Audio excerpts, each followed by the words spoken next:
껍데기는 가라 하는 시가 있습니다.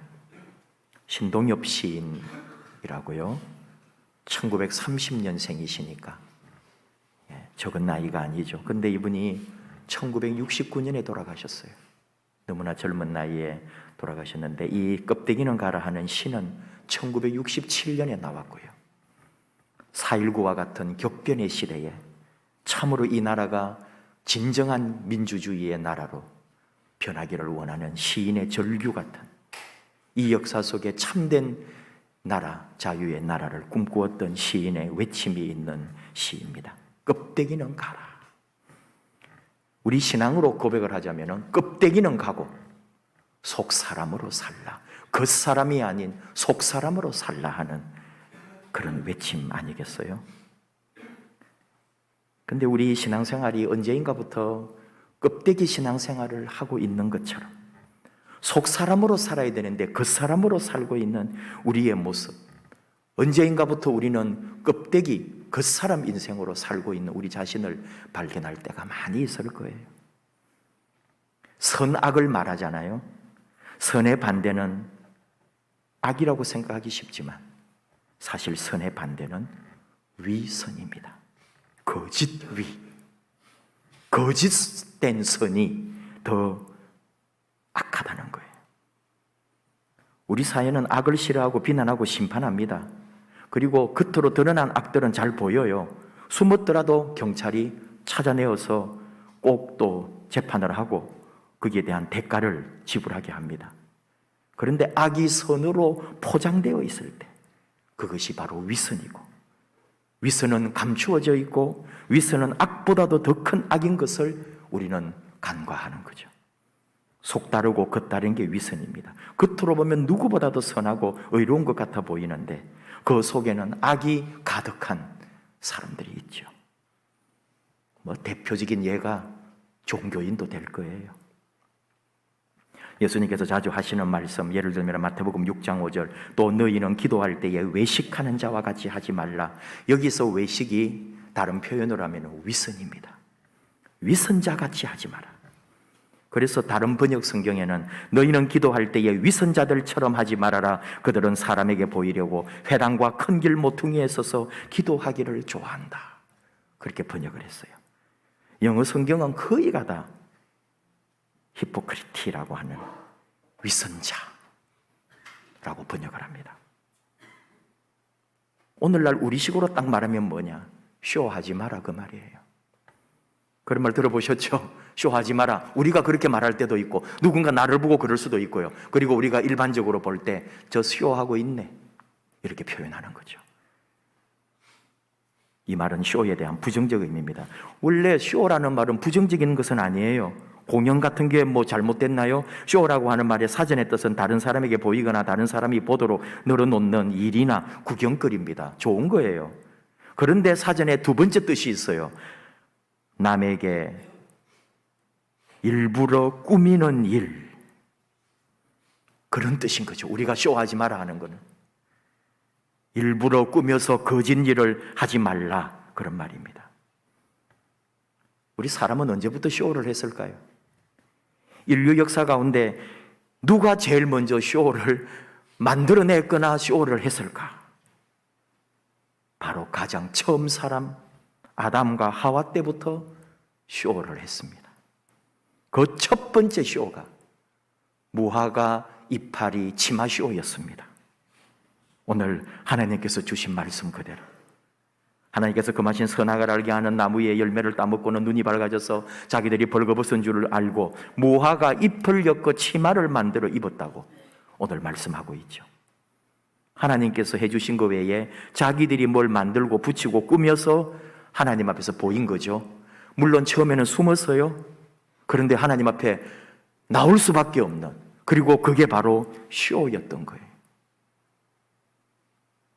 그러니까 쇼라고 하는 게 남에게 이렇게 펼쳐 보이는 놀이나 문화일 수도 있는데, 우리 인간이 제일 처음 하나님 앞에서 했던 쇼는 생겨날 때부터 뭔가 감추고 숨고 속이려고 하는 의도가 있었다. 그런 눈으로 성경을 보면은 우리 인간이 하나님 앞에서 얼마나 부정적이고 잘못하고 위선적인 쇼를 하고 있는지 적나라하게 기록된 게 하나님의 말씀이잖아요. 이스라엘 역사고 바로 우리 자신의 모습들인 거죠. 신약 시대에 아주 유명한 쇼가 하나 있어요. 아나니아와 삽비라 쇼입니다. 아나니아라고 하는 사람이 그의 아내 삽비라와 함께 소유하고 있던 모든 것을 팔아서 당시의 관습대로 교회에 내놓았는데 그중 일부를 감추어 두었다고요. 감춘 게 안 되려면은 우리 좀 뭐 필요한 게 있어가지고 이거 팔았는데 이만큼 좀 남겨놓았습니다. 그렇게 하면 되는데 문제는 그렇게 할 수가 없는 거예요. 다들 자기 거 내놓는 입장인데 우리 거 좀 필요하다고 숨겨놓은 이거 말하기가 곤란하단 말이에요. 남 욕하기 그렇죠. 내 자신이 그런데요. 어떻게 조금 떼놨습니다. 이 말을 못 하겠는 거예요. 그리고는 쇼를 하는 거죠. 다 내놓은 것처럼. 이게 문제였죠. 영적으로 이들의 속임을 알아챈 베드로가 말합니다. 아나니아야, 어찌하여 사탄이 네 마음에 가득하여 네가 성령을 속이고 땅값 얼마를 감추었느냐. 사람에게 거짓말한 것이 아니요 하나님께로다 하면서 사도 베드로가 영적으로 보고 지적을 해준 거죠. 그 자리에서 죽어버렸어요. 얼마나 이게 충격이고 두려웠던지. 3시간 후에 그의 아내 삽비라가 일어난 일이 뭔지도 모르고 왔어. 그럴 때 베드로가 또 물어보죠. 땅 판값이 이것뿐이냐? 그때 남편과 입을 맞추었으니까 또 다시 쇼를 한 거죠. 예, 이것뿐입니다. 아내도 그대로 당하는 거예요. 베드로가 외칩니다. 너희가 어찌 함께 꾀하여 주의 영을 시험하려 하느냐? 함께 꾀하여 한 사람만이라도 진실할 수 없었더냐? 베드로 사도의 안타까운 마음, 곧 주님의 마음이겠죠. 왜 쇼를 하고 있느냐? 왜 껍데기로 살고 있느냐? 쇼를 하지 마라. 안타까움이에요. 제발 남에게 보이려고 겉으로 드러나서 내 그 사람으로 보이려고 하지 마라. 하나님께서는 그것을 좋아하지 않는다. 하나님 말씀을 통해 구약시대의 수많은 이스라엘 역사를 통하여 선지자들을 통하여 그렇게 겉사람으로 껍데기로 가짜로 윗선으로 살지 말라고 지적을 하고 있는 거죠. 하나님께서는 우리로 인하여 기뻐하시고 우리가 살아가는 모든 걸 좋아하신다고요. 근데 그게 거짓이 아닌 우리가 하나님 앞에 재롱처럼 쇼를 하는 것을 하나님은 기뻐하신다고요. 언제? 진실한 쇼를 할 때. 하나님은 거짓을 싫어하시고 하나님 자신이 거짓이 없으신 분이기 때문에 하나님은 위선을 가장 싫어하신단 말이에요. 하나님께서 못하시는 게 없는데 하나님 못하는 게 있겠어요? 다 하실 수 있어요. 그런데 하나님이 딱 못하는 게 한 가지 있다면 그것은 거짓말이다. 하나님은 거짓말을 못하신다고요. 우리가 설령 죄를 지었더라도 하나님 앞에서 진실하게 주여 나는 죄인으로소이다 하면은 그걸 기뻐하시고 용서하시는 하나님이신데 죄를 감추어버리고 죄 없는 것처럼 껍데기를 드러내놓고 위선으로 가면을 쓰고 나오는 거죠. 그러지 마라.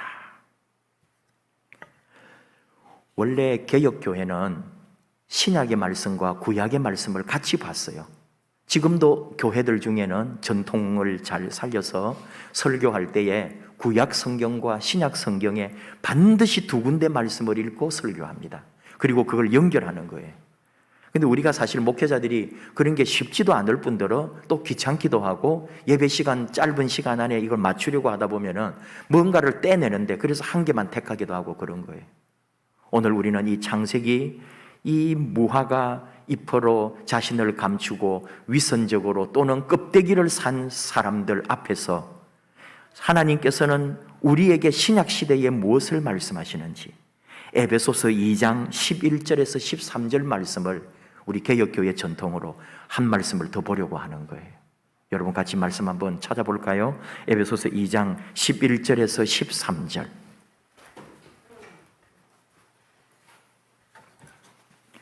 (311쪽) 311면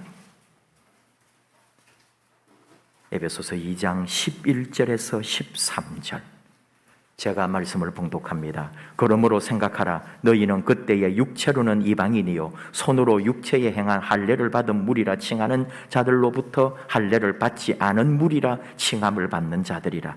그때에 너희는 그리스도 밖에 있었고 이스라엘 나라 밖의 사람이라. 약속의 언약들에 대하여는 외인이요 세상에서 소망이 없고 하나님도 없는 자이더니 이제는 전에 멀리 있던 너희가 그리스도 예수 안에서 그리스도의 피로 가까워졌느니라. 아멘. 물론 앞뒤에 있는 말씀을 다 연결해서 보아야 제대로 된 말씀인데 다 떼내고 그냥 이 부분만 우리가 같이 보았습니다. 무슨 얘기냐 하면은 하나님 앞에서 우리는 가짜요 쇼하는 삶을 살 필요가 없다는 얘기를 하는 거예요. 하나님과 언약을 맺은 백성이고 그 언약은 때려야 뗄 수가 없는 그리스도의 피로 이어지고 맺어진 관계이기 때문에 하나님과 우리는 하나이기 때문에 하나님 앞에서는 가짜로 윗선으로 속이면서 껍데기로 쇼할 필요가 없다. 있는 모습 그대로 보여줄 수 있는 하나님과 우리는 하나다 그런 말이에요. 예를 들면 여러분 가족끼리 쇼할 필요 있어요? 가족끼리 쇼를 할 정도라면 가족 아닌 거예요. 부부가 서로 쇼를 하고 있다면 여러분 그건 이미 부부의 관계는 끝난 거죠.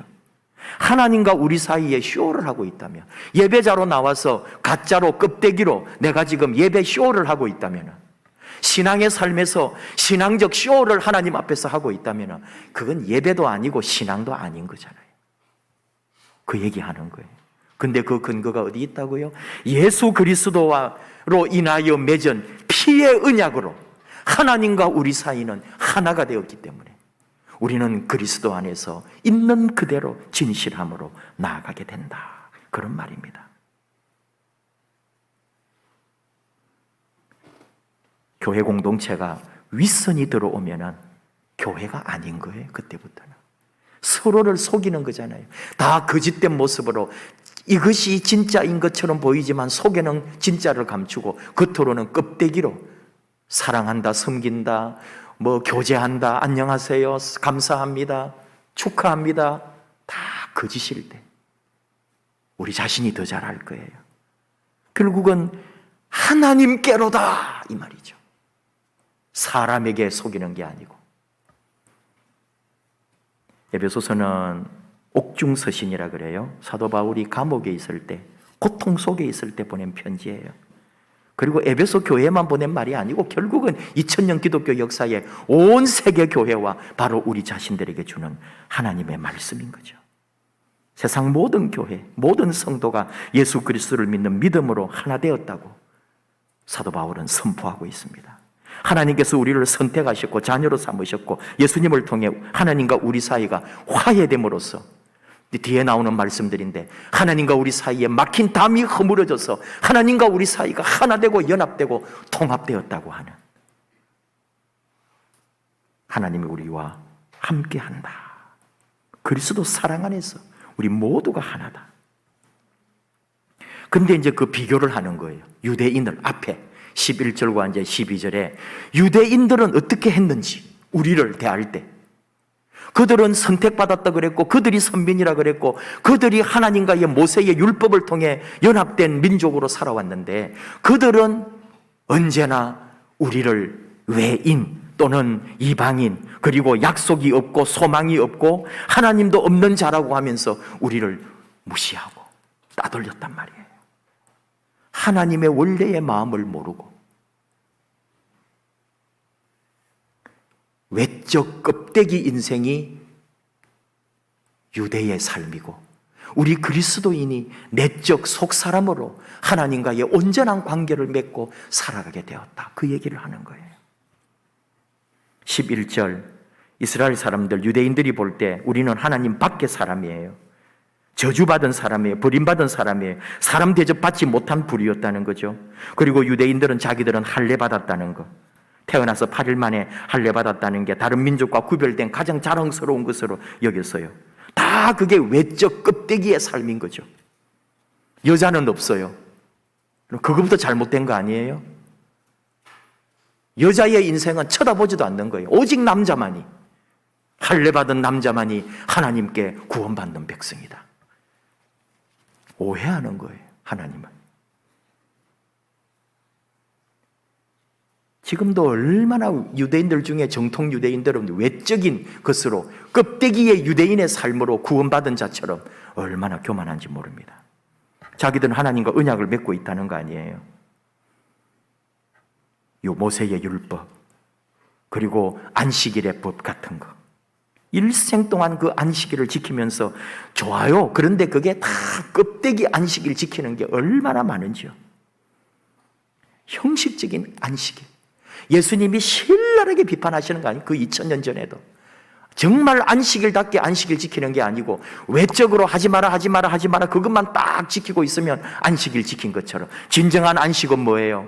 영혼의 쉼, 육신의 쉼, 또는 38년 동안 병 가운데서 고통받는 자가 지금 이 자리에서 쉼과 자유를 누리게 되는 참 안식이 주어지는데도 안식일에 그 일을 행했다고 예수님을 비난하고 예수님을 죽이려고 했던 유대인들, 예수님은 그들을 향하여 위선자들이라고, 외식하는 자들이라고, 정말로 참 안식을 모르는 자들이라고 예수님은 비판을 했잖아요.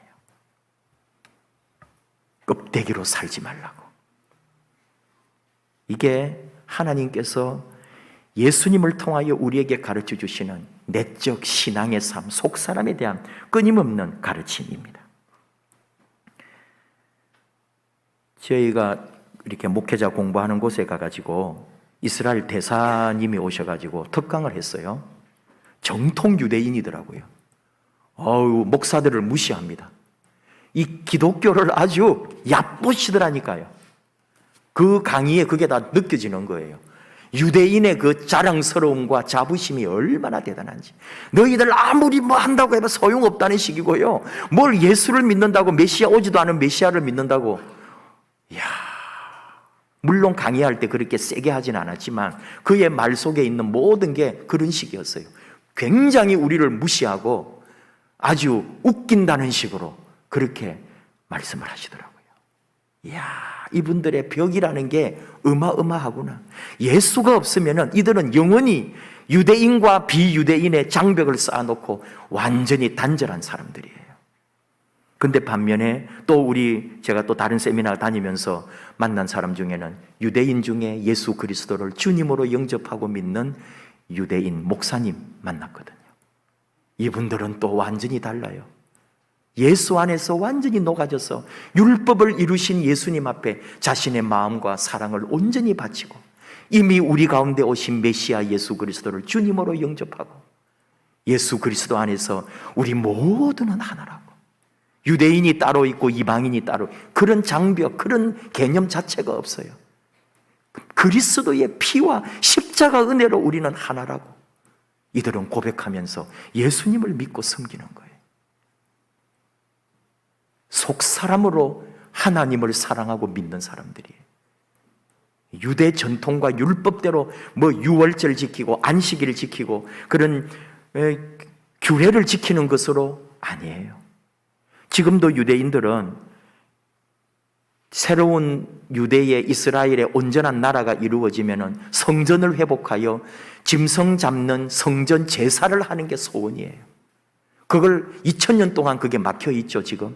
왜? 예수 그리스도가 모든 제물의 대표로 십자가에서 제물로 돌아가셨기 때문에 인류는 더 이상 이제 제물 제사가 필요 없는 거예요.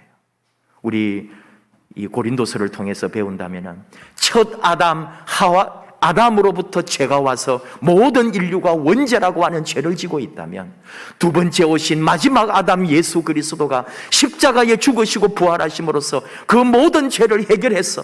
이제는 더 이상 우리는 죄인이 아닌 거예요. 제물이 필요 없는 거예요. 그런데 유대인들은 지금 예루살렘 회복하고 성전만 회복하면은 제일 먼저 할 일이 성전 새롭게 고쳐가지고 새로 지어가지고 제사할 거예요. 짐승 잡는 제사하는 게 소원이에요. 하나님의 진정한 약속과 말씀을 모르는 거죠. 계속 벽을 쌓고 계속 단절하는, 자기들만이 유일한 구원받은 백성으로 가려고 하는 거죠. 껍데기 인생. 우리가 볼 때는, 예수님의 눈으로 볼 때는 그걸 벗어버리라고 예수님은 그렇게 외치셨는데 도로 예수님을 십자가에 달아서 죽게 했죠. 오늘 우리는 이 썩어져 버리고 사라져 버릴 무화과 잎 치마, 그걸 보는 거예요. 우리가 만들어 놓은 어떤 이런 것들, 하나님 앞에서 내가 감출 수 있고 하나님 앞에서 숨길 수 있다고 생각하는 것들은 다 사라지는 거예요. 무용지물이에요. 우리의 속 사람만이 예수 그리스도로 말미암아 새롭게 되어지. 이미 하나님은 보여주셨죠. 그 무화과 잎 치마를 벗겨버리고 가죽 옷을 지어 입히셨어요. 그게 뭐예요? 영원히 변하지 않는 하나님의 언약인 거죠. 그 가죽 옷이 중요해요? 아니요. 가죽 옷이 준비되기 위하여 짐승이 죽었다는 거죠. 속죄의 제물이 있었다는 거예요. 그걸 보여주시는 거죠. 피의 제사가 있었고 그 결과 나온 가죽이 그것을 우리를 덧입혀서 우리로 하여금 죄가 덮어지고 죄가 씻겨지고 하나님의 영원한 언약 속에 들어왔다는 것. 그걸 이미 창세기에 보여주시고 예수님을 통하여 우리에게 확실하게 그 진리를 보여주신 거잖아요. 그러므로 우리 신앙은 하나님 앞에서 폼 잡는 거 아닙니다. 사람들 앞에 껍데기로 그 모습으로 자랑하는 거 아닙니다. 사람들 앞에 서서 길가에 서서 주여 하는 게 아니라고 예수님은 말씀하십니다.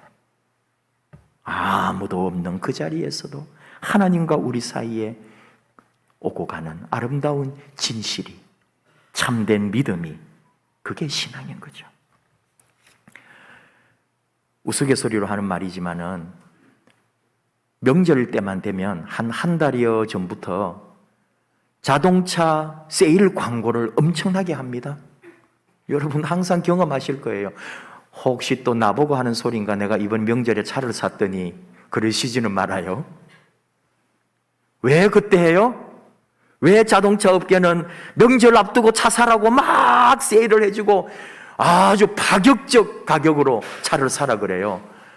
고향에 갈 때 좋은 차 타고 가라. 네 성공한 거 좀 보여줘라. 멋진 차 타고 가서 사람들에게 자랑해라. 그거 아니에요. 껍데기잖아요, 사실은.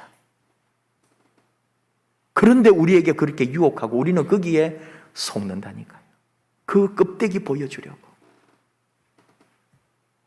예를 들어서 하는 말입니다. 우리는 그렇게 살기를 좋아하는, 껍데기 인생을 살려고 하는 거예요. 속사람으로 살라고. 율법보다도, 돌비석에 새겨진 율법보다 그리스도의 심장에 피로 맺은 그 언약이 더 소중하다고. 그 신앙과 그 삶으로 살라고 오늘 우리에게 하나님은 요구합니다. 지금 이 시대 무너질 대로 무너진 신앙, 저희들 목회자 세미나 갈 때마다 다시 듣고 배우고 생각하는 게, 단절된 지금 20대 30대가 사라져버린 교회, 이제 앞으로 한 20년 후에는 교회에 40대 50대가 사라져버릴 것이라고. 가장 사회에서 역동적으로 일하고 교회에서 가장 활력 있게 섬겨야 될 사람들이 없는 거예요. 이게 오늘 우리 교회의 현실. 우리만 그럴까요? 전 세계가 똑같더라니까요. 코로나를 거치면서. 우리 교회만 그러니까 대한민국의 모든 교회들이 다 20, 30대가 사라져버린 거예요. 무시무시한 일이 지금 일어나고 있는 거예요, 이 교회 역사에. 그런데 우리는 지금도 뭐라 그런지 알아요? 사람 빨리 끌어오라고, 그런 사람을 채우자고. 그게 그렇게 한다고 될까요? 아마 더 약해질지도 모릅니다. 더 사람은 빠져나갈지도 모릅니다. 답은 하나밖에 없습니다. 우리 모두가, 지금 남아있는 우리가 끝까지 하나님과 우리 사이에 가짜 윗선 껍데기가 아니고 속사람으로, 내적인 삶으로, 진실하고 신실한 신앙으로 우리 한 사람이 서 있을 때 반드시 교회는 회복된다. 우리 자녀들은 돌아온다. 다음 세대는 반드시 믿음의 선배를 쫓아올 거예요. 그러지 않다면 교회는 다시 엉뚱한 장벽을 쌓는 거죠. 그렇습니다. 하나님은 돌비석이 아니라 우리 마음속에 영혼의 신비에 새겨놓은 하나님과 우리의 언약, 이 에베소서를 통해 보는 거예요. 그리스도의 피로 맺은 언약, 그것으로 우리가 지금 살아가는 거예요. 여호수아를 통하여 주신 말씀처럼 내가 너를 떠나지 아니하며 버리지 아니하리라. 내가 영원히 너와 함께하리라. 그 언약과 약속의 말씀을 붙들고, 하나님은 결코 속이거나 거짓말하지 않으시는 그분은 우리를 영원히 붙들고 영원히 우리와 함께 하실 거니까요. 그는 십자가의 아들 예수 십자가의 피로 우리와 언약을, 약속을 맺어 놓으신 분. 그 약속 때문에 우리는 하나님 앞에 숨길 것도 없고 비굴할 필요도 없고 속일 필요도 없어요. 다시 나아가서 우리 믿음의 삶에서도 진실하고 깨끗하고 순결함이 있을 뿐입니다.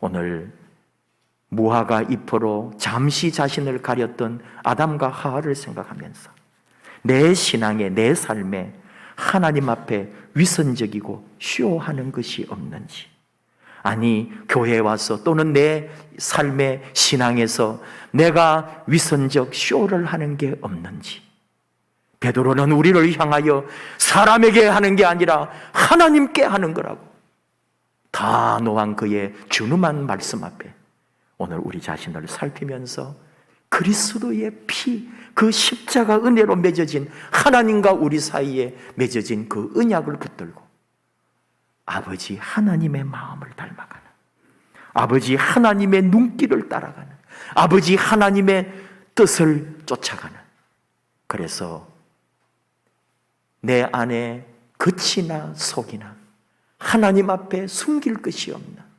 그래서 아름다운 믿음의 사람, 그리고 나로 인하여 하나님의 아름다운 복음이 전해지고 나라는 한 작은 인생이 수많은 사람에게 믿음의 영향을 끼치는 우리 교회를, 이 사회를, 하나님 나라를 위하여 쓰임받는 그런 아름다운 저와 여러분의 생애가 되기를 축복합니다. 우리 함께 찬양합시다. 아버지 마음 담게 하소서, 아버지 눈길 따라가게 하소서, 아버지 마음을 닮아 하나님의 뜻을 따라 온전한 우리의 신앙으로 이 땅에 살아가게 하여 주소서. 하나님 아버지 마음,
잠깐만 기도합시다. 껍데기는 가라고 하시는 주님의 말씀을 듣습니다.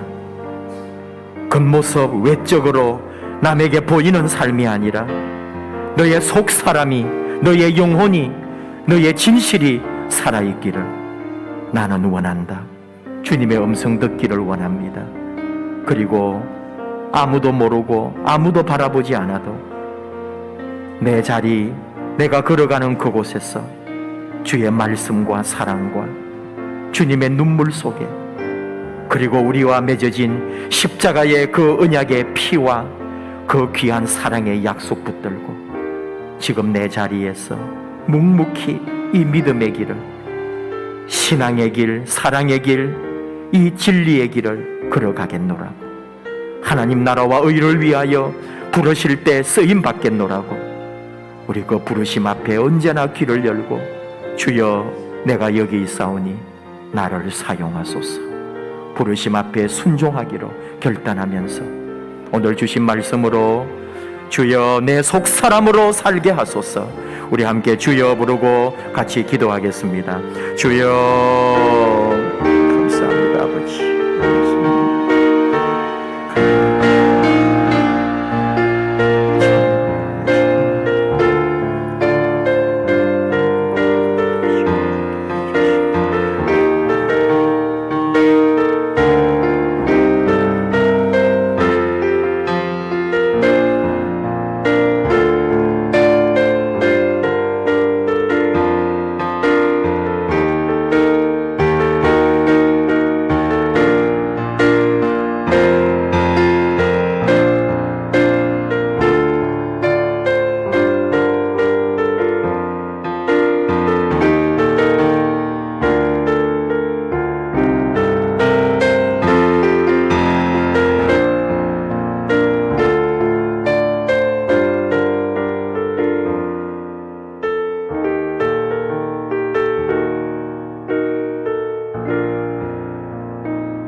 하나님 아버지, 우리에게 주시는 하나님의 말씀을 듣습니다. 껍데기 인생, 겉사람에 보이는 인생이 아니라 너의 속사람으로, 네 안에 있는 진실하고 깨끗한 신령한 믿음으로 이 어려운 시대에 참 신앙인으로 서라고 말씀하시는 그 말씀 듣습니다. 우리를 잠시 감출 수 있는 무화과 잎이 아니라 우리의 모든 죄를 사하신 영원한 우리 하나님이 입히시는 영적 가죽옷을 입게 하여 주옵소서. 십자가의 그 사랑, 우리를 위하여 모든 것 해결해 주신 그리스도의 피로 말미암아 하나님의 자녀된 우리들, 그 은혜, 그 사랑 안에서 오늘 이 어려운 시대, 믿음 지키고 신앙 지키고 말씀으로 살기 어려운 시대에 꿋꿋하게 하나님의 진리의 말씀 앞에 나아가는, 하나님 나라와 의를 위하여 쓰임받는, 그래서 하나님 앞에 더 사랑받고 우리 하나님 주시는 더 큰 은혜와 영광을 누리는 복된 자녀로 삼아 주시옵소서.